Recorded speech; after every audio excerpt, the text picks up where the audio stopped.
Hi everyone, this is Mrs. Apodaca. I'm going to show you guys how to get into your Google Classroom. The first thing you're going to need to do is to go to google.com.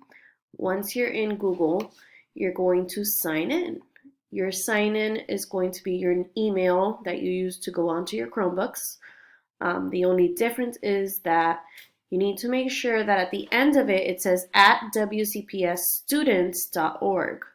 Okay, mine is already saved, so I don't need to put in anything, but you could always click the little I to show what you're typing, that way you're not confused. Your teachers will be giving out to you or have given out to you your login information, so you should not be confused about that, and if you are, please send them a Dojo message. Once you're in, you're going to click these little squares over here. We're going to call them waffles. Click over here and find Classroom. You may need to scroll down to find where it says Classroom.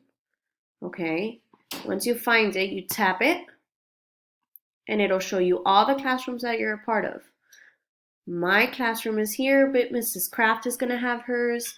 Mrs. Gittens will have hers. Every single third grade teacher will have their own. Make sure it says your teacher's name. Once you're logged in, you click your classroom and you will see all the stuff that your teacher has posted. Okay?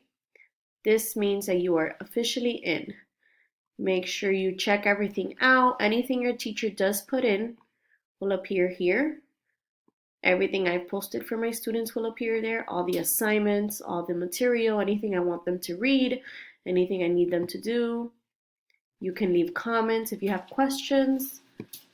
You'll go into classwork and you'll see the different assignments in the different areas to click on. And that's pretty much it.